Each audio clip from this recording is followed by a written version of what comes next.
Afternoon everybody. Care on BBC1 on Sunday the 9th of December, starring Alison, Steadman and Sheridan Smith. What was it like? Was it any good? Should you seek it out on iPlayer? Stick around and you'll find out. Care was a 1.5 hour drama on BBC1. And it was about Alison Steadman, who plays a grandmother who has a stroke and then experiences the care system in Britain. It also starred Sheridan Smith as her daughter and another lady whose name escapes me as her other daughter. Now, I am somebody who has quite a lot of experience of care and social care and the NHS, both as a user of services, as somebody who has family members who experience services, and also somebody who was a provider of home care services for quite a number of years. So there's quite a lot about this subject that I know. And this programme was okay, but it had a number of faults. And the more I think about it, the more those faults really rather annoy me. First of all, it was a drama, but it was a drama wrapped up with a message. And I don't like programmes where they present the message to you in speeches. And there were a couple of occasions where characters made speeches about the social care system. Now, I have written a book about social care. It's called Dentures, Guns and Money, The Diary of a Home Care Worker. And actually, to be more accurate, I have edited the book because it is written by Rita Nemo, a care worker who used to work for my company, and this book came into my hands rather a roundabout set of circumstances. Anyway, the way that Rita has structured her book is that she allows her message to emerge through the story. And Care allowed the story to emerge through the message. And the story was a bit hackneyed. Number of reasons. First of all, why do these kind of programmes always take place in some down-at-heel, poor, generally northern community? Why is it always portrayed as a working class problem? Social care in this country is a problem that affects all of us. Why couldn't they have set it in Sevenoaks or Guildford or some leafy suburb where the middle classes think everything goes so well, but it doesn't, and they experience the vagaries of the social care system? Why does Sheridan Smith have to be a single parent with 2 daughters and a feckless husband who's run off with some blonde-haired tart and doesn't have a job and doesn't pay his way? Why are these lazy stereotypes coming through all the time? Why does Sheridan Smith have to have an affair and find her life brought whole again by a handyman who's working in her house? Alison Steadman plays the grandmother. She has a car crash, she has a stroke, and thereafter she is she acting? Well, it's difficult to say. Playing somebody with a stroke is not that hard, although I found, and I'm not an expert on strokes, despite my knowledge of the social care system. I'm not a doctor, I'm not an expert on the medical symptoms of strokes, although it is my understanding, which may of course be wrong, that strokes generally affect the left side of the body or the right side of the body. And it sometimes seemed to me that Alison Steadman's stroke sometimes affected the left and sometimes affected the right side of her body, depending on what part of the story it suited it best. She also seemed to experience a certain amount of adequate ambulation when it suited the story, but inadequate ambulation when it didn't suit the story. In other words, she could walk when they wanted her to wander, but she couldn't walk when they didn't want her to wander. She has a stroke and she's then in the NHS, and she is then discharged from the NHS in tremendous hurry into a care home. And she wanders away from the care home the same night, and Sheridan Smith happens to pick this night, big surprise, to go out for a drink with her handyman. No, sorry, I'm getting that wrong. She goes into a care home. No, I'm going to scratch that bit. I'm going to start again. She is discharged from the NHS into a care home, and on the first night she wanders away from the care home and is brought back to Sheridan Smith's house by the police, who find her wandering. And the next day, one of the night shift care workers from the care home turns up at Sheridan Smith's house and gives her a speech about how they are so short of staff that there were only 3 members on that night, and there is a lack of money, and it's not the care home owner's fault, because if he hired an extra member of staff he wouldn't make any money. And CQC know about this, but the whole country doesn't want to know about care. Now, I know this. If you know something about the social care system, you know that as well. If you don't know that, I suppose this was as good a way as any of presenting to you some of the problems with the social care system. But I just found it a little bit too pat and a little bit too convenient that the fundamental message of this program has to be presented through the speech of one of the cast members. And I don't like that way of constructing a story. And then Sheridan Smith decides that she wants Alison Steadman to live with her, although she's patently, clearly unable of looking after Alison Steadman. And she meets the handyman who comes round to make some adjustments to their house, paid for by the NHS, which, okay, is fair enough presented.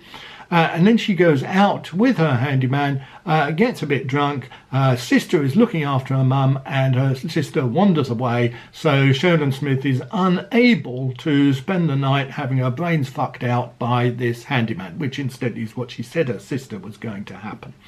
Little bit lazy again in the storytelling.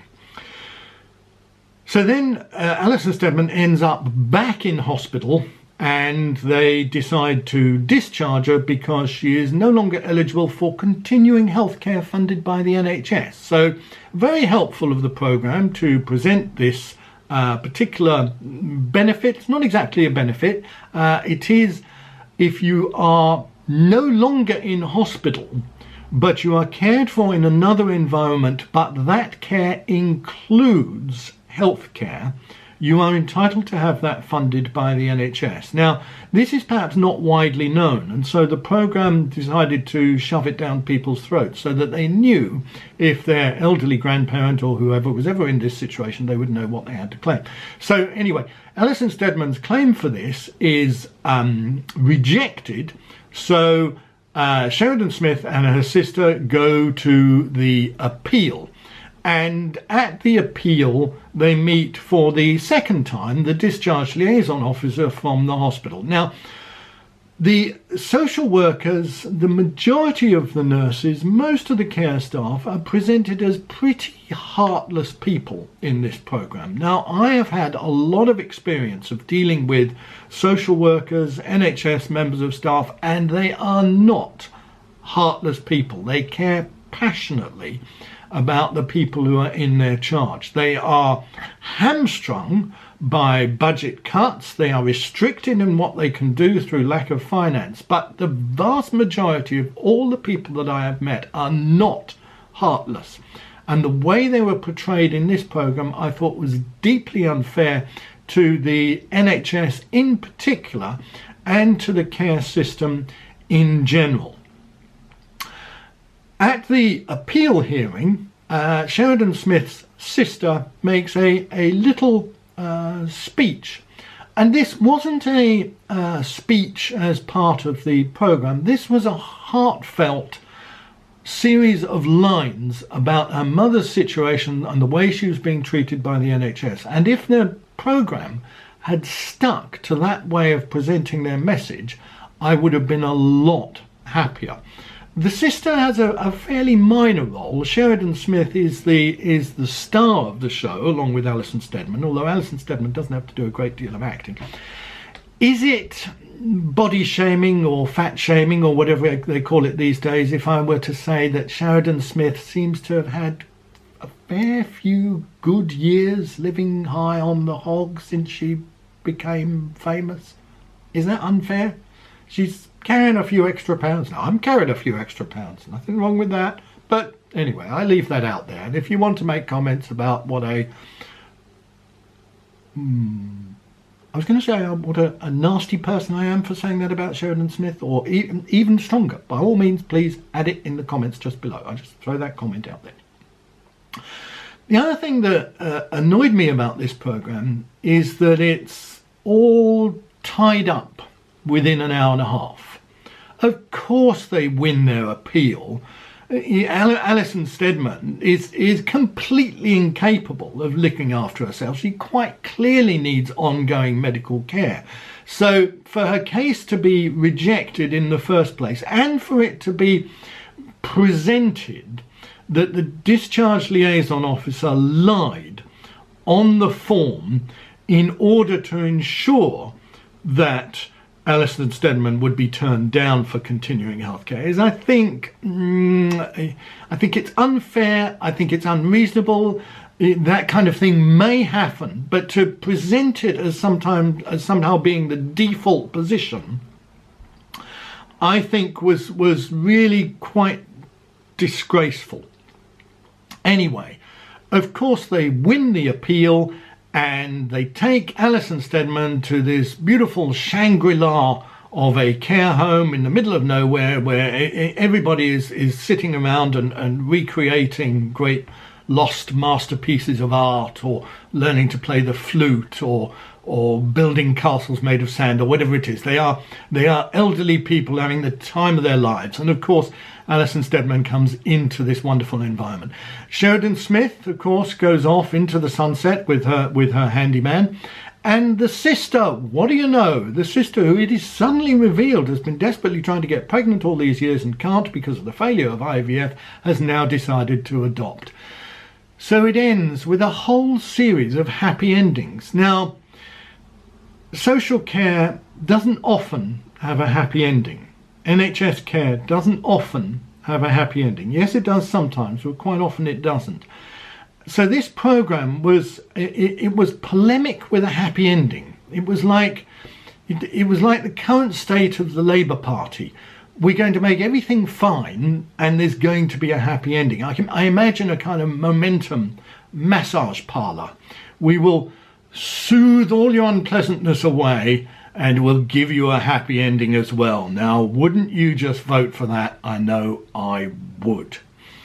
Now, if you want to learn about the true state of social care in this country through the medium of a story that you can enjoy, that doesn't shove its message down your throat, but presents it in a readable fashion that tells you about social care in this country, don't bother watching Care on iPlayer. Go on Amazon, type in Julian Hutchings or Dentures, Guns and Money, The Diary of a Home Care Worker, and buy this book. If you like my videos, you can subscribe with the button down below. If you want to give me a thumbs up, you can give me a thumbs up. If you want to give me a thumbs down, you can. The button giving the thumbs down doesn't work, although some people tell me that they've tried it and it does work, but I'm sorry guys, I can't see it on my screen. So it might work on yours, but it don't work on mine. See you next time.